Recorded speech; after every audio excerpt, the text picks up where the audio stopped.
Ladies and gentlemen, there will be a Game 5. Connor McDavid streaking up into the Panthers zone, and he finds the back of the net for his first goal in a Stanley Cup final. As the Oilers win 8-1, tied for the largest Stanley Cup margin of win, I should say, when facing elimination going back to the 1918 Vancouver Millionaires. Now, time to bring in CBS Sports NHL analyst Pete Blackburn. And Pete, there's not going to be any sweep for the first time since 1998 in the Stanley Cup final. What did you enjoy the most, though, with how the Oilers came out for this game and punched the Panthers absolutely in the mouth?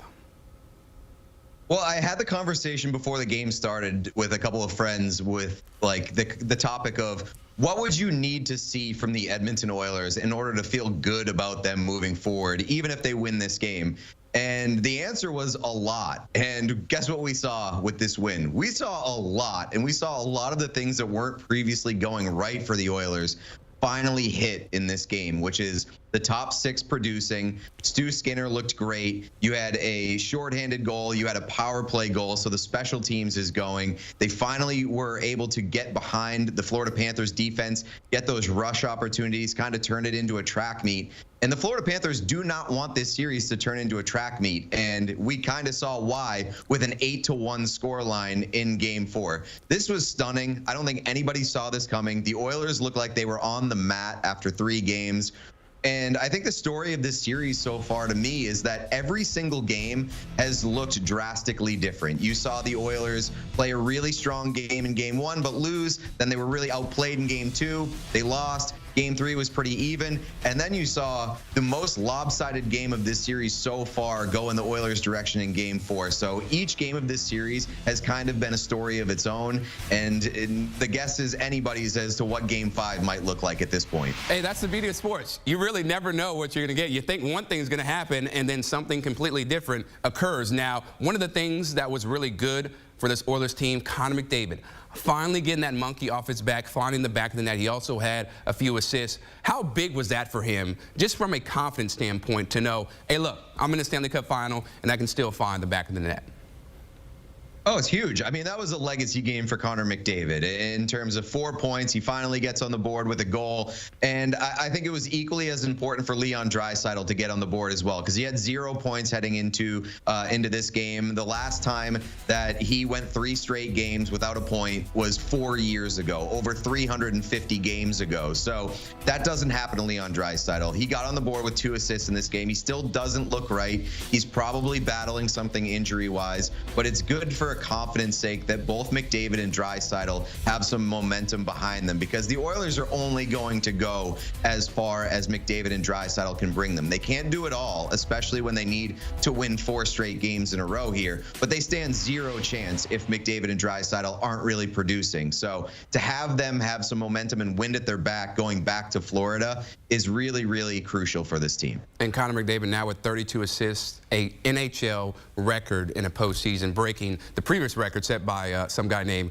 Wayne Gretzky. He was pretty good, I'm told. Now, the game, Pete, was getting away from Florida, but I'm interested in your thoughts about the decision to pull Sergei Bobrovsky in that second period. Do you like that, or do you feel like that was something maybe they shouldn't have done? No, I think that was probably the right call for that point in the game. And I don't think that you look at what happened and you put it all on Bobrovsky, because it wasn't totally his fault. It certainly wasn't his best game. And I think that that's kind of I pushed back on the story of this series being Sergei Bobrovsky heading into this game. I think that he can be got. The Oilers just weren't doing enough in terms of generating to show that. And he had some great games, specifically with Game 1. But I think it was the right call to pull him from a preservation standpoint, both mentally and physically. You're going to need Bob down the stretch in order to seal this up, maybe in Game 5 or Game 6 or however long it takes to seal it up if you're Florida. But just to preserve him in a game that was clearly getting away from them was probably the right call. Yeah, you don't want to, have your goalie out there and perhaps something, catastrophic happens, and then you don't have him for the rest of the series, and you already felt like this game was over, so let's just pull in another goalie, Bobrovsky, and get that rest. Now, did you see anything, though, from the Oilers in your mind that leads you to believe that they can perhaps complete – the improbable comeback from a 3-0 deficit? Well, you certainly have more encouraging signs, and we went over that a little bit earlier for when you're heading into Game 5. But my big issue with the Oilers and my belief or lack thereof in them to come back from this series was the sustainability, because I do believe that the Oilers can string together wins. They've gone on 3 separate win streaks of 4 or more games this season, and each one of them has come after losing 3 straight games. So it can happen. But I also believe in the Florida Panthers and their inability to give up 4 straight wins. I think this is an adult hockey team. They're going to bounce back. They're going to look at what they did wrong. I think Paul Maurice is a great coach who's going to be able to identify things that his team did wrong. And you don't have to look any further than Game 2 of this series to see that.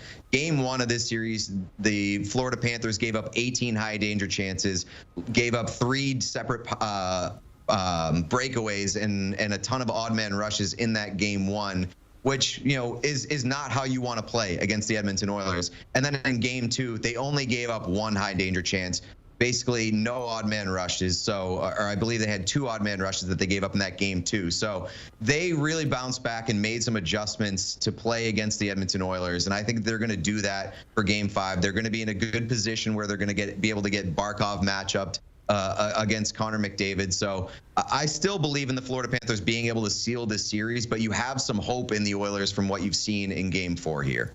So specifically, though, you kind of alluded to it, but how do you expect the Panthers to come out for Game 5, making sure they set the tone? Or do you feel like Edmonton going to keep using that momentum that they had from Game 4 and carry it over to Game 5?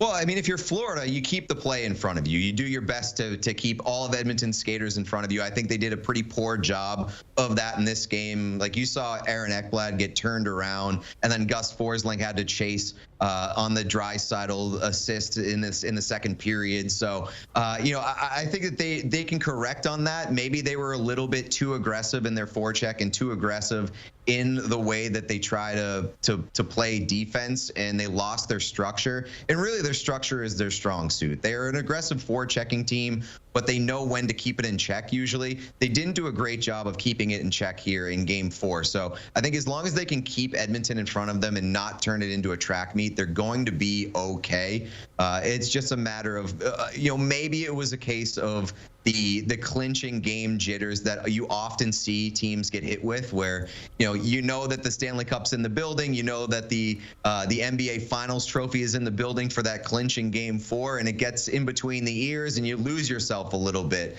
I think maybe they got that out of their system a little bit, and they returned to playing with a more composed type of approach, and we may see that in Game 5 back in Florida. I'm glad you brought up the NBA Finals because the parallels are striking, right?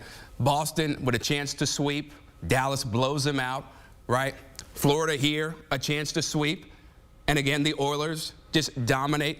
What did you make, or what do you make of these scripts being so similar in the NBA and NHL? Yeah, it really honestly does feel like the Stanley Cup Final is copying the NBA Finals homework right now, doesn't it? And I feel like my read on Game 5 of the Stanley Cup Final may depend on what we see Monday night back in Boston between the Celtics and the Mavericks, because it's kind of followed the exact same script like you mentioned. And, there's also the connection between Jason Tatum and Matthew Tkachuk, who were high school classmates. So I don't know, maybe these guys are feeding each other the script. It's almost impossible to explain right now. So maybe there are forces of nature working beyond our comprehension.